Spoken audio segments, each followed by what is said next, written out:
Hello everyone, my name है Asim Ali Khan. I am a third year veterinary student. तो ये video मैंने अपने कॉलेज लाइफ के एक्सपीरियंस से शेयर करने के लिए बनाई है। मैं अभी थर्ड ईयर में हूँ और मैंने अभी भी अपना सेकंड ईयर कंप्लीट किया है।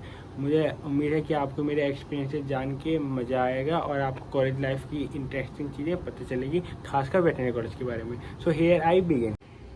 हम इस साल सीनियर बन गए थे और भाई सीनियर लोगों की तो अलग ही चौड़ होती है। हम सेकंड ईयर में पहुंच गए थे तो हम हमारा फर्स्ट ईयर आ गया था। तो क्या होता था, फर्स्ट ईयर में हमको फॉर्मेट में सीनियर को नमस्ते करना पड़ता था। जिन लोग को फॉर्मेट का मतलब नहीं पता, मैं अभी बताता हूँ, भाई आया तो बता के जाएगा। जो हम फर्स्ट ईयर में हैं तो सेकंड ईयर वालों को हमें परम आदरणीय डॉक्टर साहब जी नमस्ते करके विश करना पड़ता है, और जो थर्ड ईयर में होते हैं उन्हें परम आदरणीय डॉक्टर साहब जी बोलकर विश करना पड़ता है। और जैसे जैसे ईयर बढ़ते जाते हैं ये परम बढ़ता जाता है। तो अब हम सीनियर बन गए थे। सीनियर को जब तक सीनियर नहीं माना जाता जब तक उन्हें अनऑफिशियल फ्रेशर्स नहीं मिल जाए, और हमारे सीनियर्स ने हमारे लिए अनऑफिशियल फ्रेशर्स ऑर्गेनाइज करी थी, पर जिसके लिए हमको 1 महीने लगातार रैगिंग देनी पड़ी थी। हाँ, हमारे सीनियर ने हमारी रैगिंग तो पेल के ली थी, लेकिन उन्होंने हमें फ्रेशर बहुत प्यारी दी थी।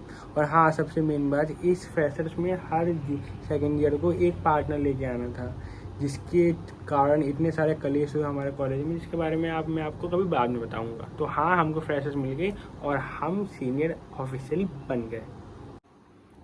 तो चलो अब थोड़ी पढ़ाई लिखाई की बात कर लेते हैं। तो भाई पढ़ाई लिखाई के बारे में मैं जितना बोलूँ उतना कम है। इस साल हमारे 5 सब्जेक्ट थे, जो भाई मेरे से 3 थे हमारा फर्स्ट ईयर में, मेरे से वो ही नहीं हो पा रहे थे। इस साल भाई पैथोलॉजी, बायोकेमिस्ट्री, माइक्रोबायोलॉजी जैसे खतरनाक सब्जेक्ट हमारे एक ही साल में थे, और हमारी क्लासेस 9 to 5 होती थी। फिर अगर आप में कुछ एनर्जी हो तब तो आप भाई पढ़ोगी। और अब मैं क्या बताऊँ आपको, सोने पे सुहागा, आपको 85% अटेंडेंस मेंटेन करना कंपलसरी था। और मैं तुम लोगों को लिख के दे सकता हूँ, अगर आप हर दिन भी कॉलेज जाओगे तब भी आपकी 85% अटेंडेंस नहीं होने वाली। और अब हमारे फिर इन क्लासेस के बाद प्रैक्टिकल्स भी हुए थे, और आपको सुन के बहुत अच्छा लगेगा कि आपको हर सब्जेक्ट के केवल 2 प्रैक्टिकल देने थे। मतलब अब आपके 5 सब्जेक्ट है तो आपको 10 प्रैक्टिकल देनी होगी, और हर एक प्रैक्टिकल में आपकी return, spotting, viva, lab manuals, बस इतने तो काम है। और मैं लिख के दे रहा हूँ भाई, जिस बंदे ने ये स्पॉटिंग नाम की चीज़ बनाई है ना, उसे भयंकर चप्पल मार मार के मौत दे देनी चाहिए। साला आपके सामने एक स्पॉट होगा, आपको 5 सेकंड के अंदर उसका यूज़, उसको आइडेंटिफाई करना है और आपको एकदम सही लिखना है। और अगर आपने 5 सेकंड से ज़्यादा लिया तो भाई आपको लैब असिस्टेंट ऐसे देखेगा जैसे आपने उसकी बेटी भगा ली होगी। पर चलो क्या ही कर सकते हैं यार, अब काम तो करना ही है अपना। फिर आप जैसे तैसे करके स्पॉटिंग कंप्लीट कर लेते हो। उसके बाद आपका आ जाता है असली खेल, जो है वाइवा का। और वाइवा में तो भाई आपको प्रोफेसर ऐसे ऐसे क्वेश्चन पूछता है ना कि आपने कभी देखे पहली बार होते हैं। फिर आपको वहाँ पे ऑस्कर लेवल एक्टिंग भी करनी पड़ती है कि सर अभी तक याद था, जैसे आपने बोला वैसे ही भूल गया हूँ, मैं आपको पक्का बाद में तो बता ही देंगे। तो फिर आप वहाँ से निपटो। फिर हमने 2 महीने एग्ज़ाम दिए। 2 महीने एग्ज़ाम देने के बाद अब मैं जाके 1 महीना, 10 महीने कॉलेज देने के बाद अब हमें 1 महीने की छुट्टियाँ मिली है, जो अब हम मेरे को अगस्त में फिर से कॉलेज जाना है। पर चलो यार, ज़िंदगी है तो जीनी पड़ेगी। चलो अब मैं कुछ आपको अपनी ट्रिप के बारे में बताता हूँ। मेरे कॉलेज में लाख बुराई क्यों ना सही, लेकिन उसमें मेरे एक्स की तरह एक अच्छाई तो थी कि वो हमें हर साल किसी न किसी ट्रिप पर लेकर जाता था। हम फर्स्ट ईयर में नैनीताल घूमने गए थे, और इस साल हमारा 3 दिन का ट्रिप था मथुरा को। हाँ, तो हम 5 बजे उठे, हमने हॉस्टल से अपनी बस पकड़ी कॉलेज वाली। फिर हम लगभग 3 बजे पहुँचे थे मथुरा। फिर हमने वहाँ पे 2 आसों के हॉस्टल में स्टे किया।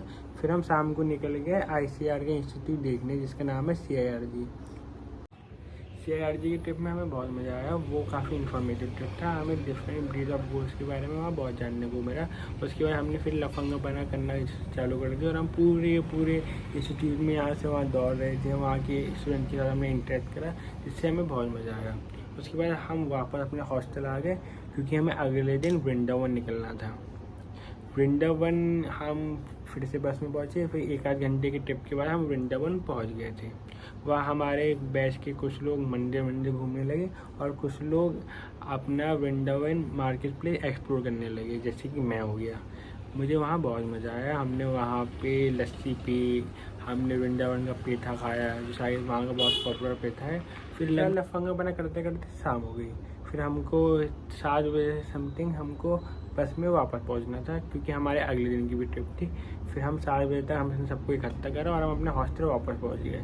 फिर अब लॉन्ड्री तुम जानती ही हो, और हॉस्टल में भी हम 2-2 बजे तक कभी भाई इंस्टीट्यूट घूम रहे हैं, कभी क्या बोलते हैं छुपन छुपाई खेल रहे हैं। तो बहुत मज़ा आया, लेकिन हमको जल्दी सोना था क्योंकि अगला ट्रिप हमारा था आगरा का।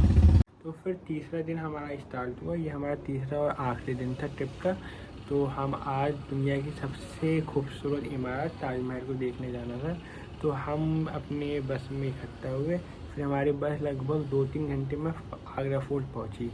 वहाँ हमने पूरा बैच हमारा आगरा फोर्ट देखने गया। मेरा एक दोस्त ना वहाँ जो बाउंड्री होती है ना, वहाँ पर खड़ा होकर फ़ोटो खिंचवाने लगा। उसने कहा मेरे से फ़ोटो खींच दे। मैं उससे फ़ोटो खींचने लगा, तभी एक गार्ड बहुत गुस्से में मेरे पास आया और मेरा फ़ोन छीनने लगा कि मुझे फ़ोन दिखाओ, तुमने कौन सी फ़ोटो खींची है। मैं भी बहुत हरामी आदमी हूँ। मैंने उससे कहा भाई फ़ोन तो मैं नहीं दिखा रहा।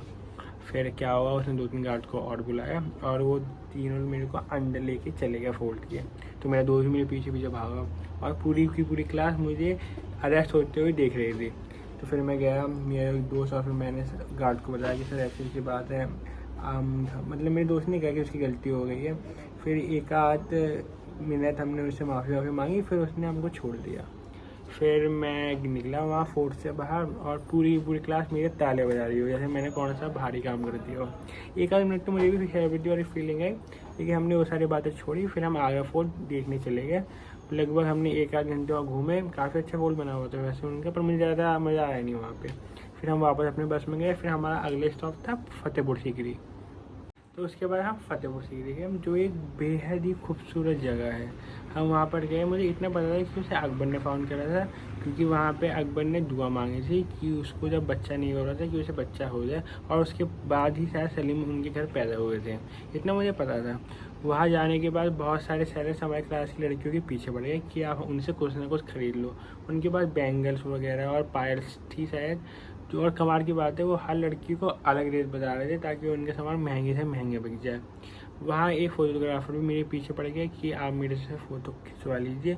उसे बहुत अच्छे स्पॉट पता थे फतेहपुर सीकरी के। तो मैंने कहा कि कोई दिक्कत की बात नहीं है, 100-200 रुपये खर्च हो जाएगी तो क्या ही जा रहा है। फिर मैंने उससे फ़ोटो खिंचवाई। फिर हमने वहाँ बुलंद दरवाज़ा देखा, वो शायद एशिया का सबसे बड़ा दरवाज़ा है। फिर हम ये सारा काम ख़त्म करने के बाद वापस बस में आ गए।